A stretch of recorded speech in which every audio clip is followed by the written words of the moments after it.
الحمد لله رب العالمين.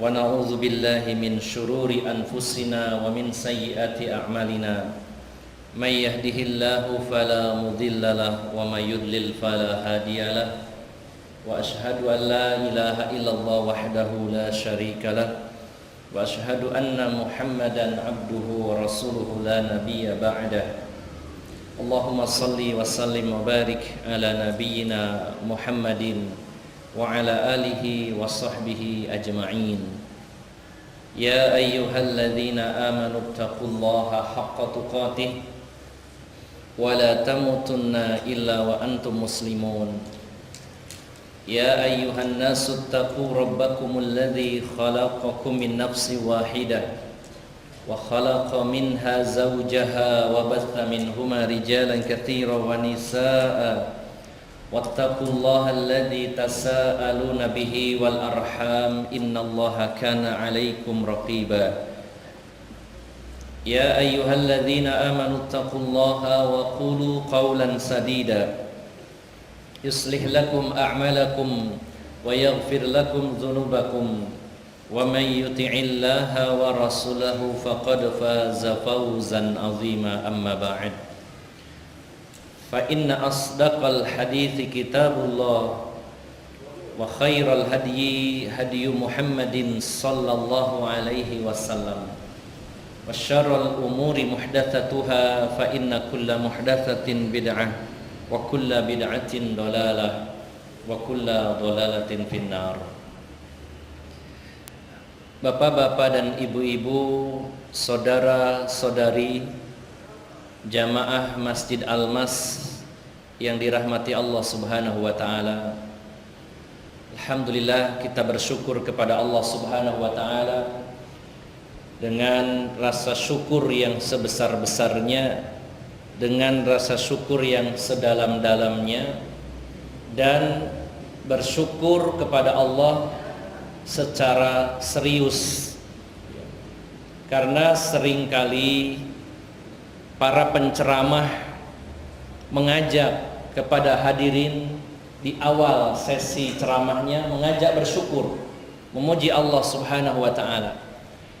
Maka ajakan ini bukan sekedar pelengkap, bukan sekedar basa-basi, tetapi memang betul-betul diusahakan di dalam semua kegiatan atau aktivitas kita, kita awali dengan memuji Allah Subhanahu wa ta'ala. Kita bersyukur atas nikmat-nikmat Allah kepada kita semuanya. Karena memang nikmat-nikmat Allah jumlahnya sangat banyak sehingga kita tidak bisa menghitungnya.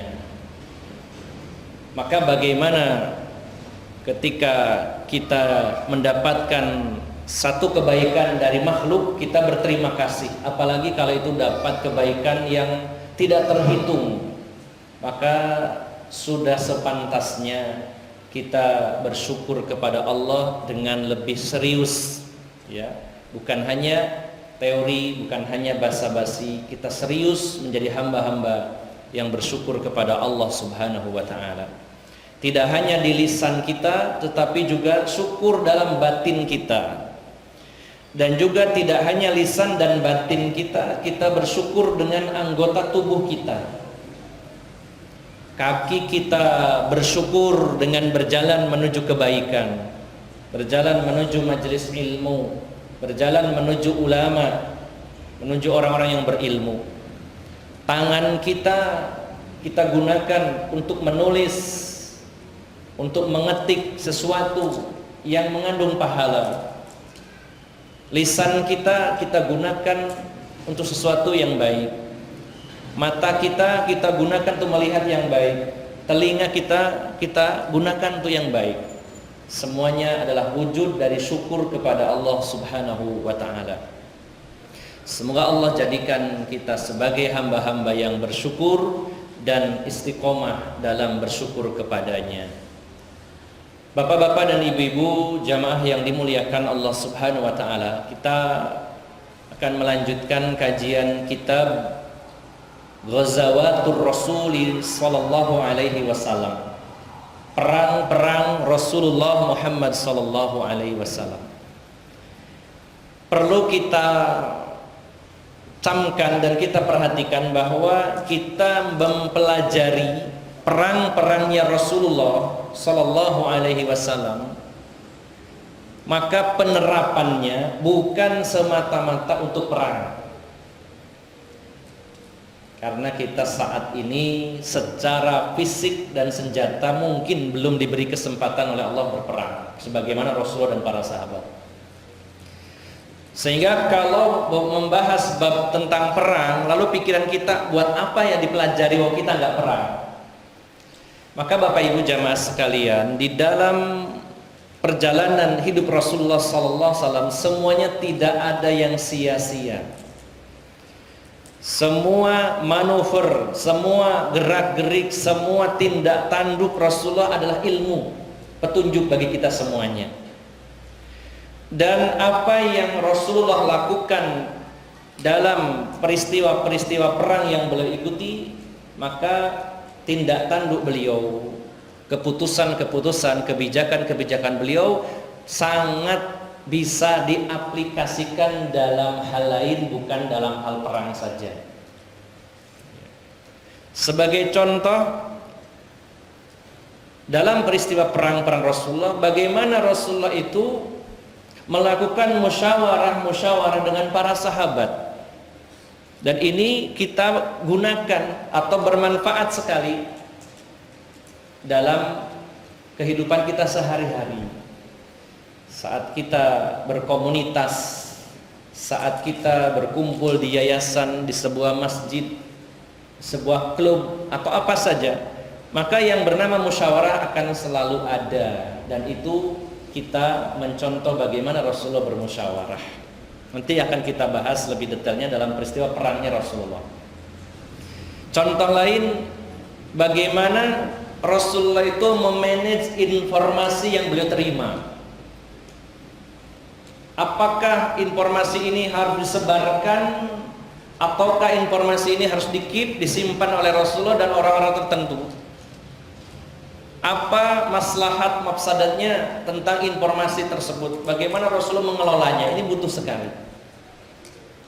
Ini contoh-contoh peristiwa dalam perang, namun bisa diaplikasikan dalam kehidupan kita sehari-hari.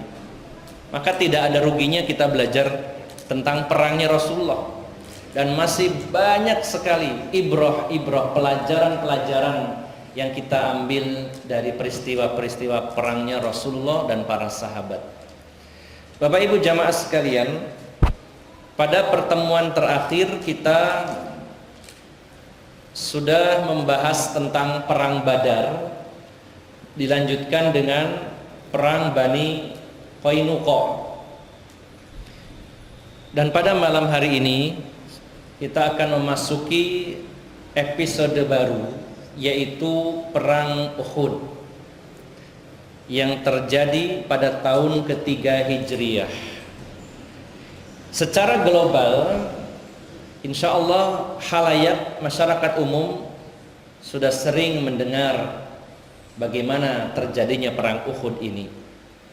Tetapi kita akan lebih detail dan kita lebih fokus kepada ibrah-ibrah, pelajaran-pelajaran apa yang bisa kita ambil dari peristiwa perang itu.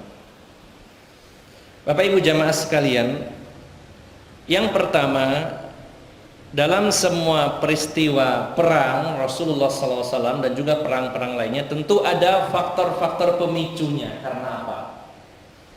Yang melatar belakangi terjadinya suatu ini ada beberapa faktor yang menjadi pemicunya. Yang pertama yaitu faktor din, faktor agama. Kenapa terjadi perang? Karena ada faktor atau latar belakang agama, keyakinan. Allah Subhanahu wa taala menggambarkan di dalam surat Al-Anfal, ya, surat yang ke-8, yaitu ayat yang ke-36. Surat Al-Anfal surat yang ke-8 ayat 36. Allah Subhanahu wa taala berfirman, innalladzina kafaru yunfikuna amwalahum liyasuddu an sabilillah fasayunfiqunaha thumma takunu alaihim hasratan thumma yughlabun walladzina kafaru ila jahannama yuhsyarun. Subhanallah, ayat ini merupakan informasi penting bagi kita dan membuat pikiran kita hidup. Allah memberikan informasi, sesungguhnya orang-orang kafir yang memusuhi Islam, mereka itu menghabiskan, menginfakkan, membelanjakan harta mereka untuk menghalangi manusia dari jalan Allah Subhanahu wa taala. Ya. Subhanallah, ini kadangkala kita sebenarnya harusnya malu. Orang-orang kafir saja dalam membela kekufuran mereka, mencegah, menghalangi manusia dari kebaikan, mereka korbankan harta sebanyak-banyaknya. Padahal kata Allah, ya, mereka akan menafkahkan harta itu, kemudian mereka akan menyesal, ya, dan mereka akan dikalahkan, ya, dan orang-orang yang kafir itu akan digiring ke neraka jahanam. Nah, jadi yang pertama yang menyebabkan melatar belakangi perang Uhud ini adalah karena alasan agama. Orang-orang kafir tidak mau Islam berkembang.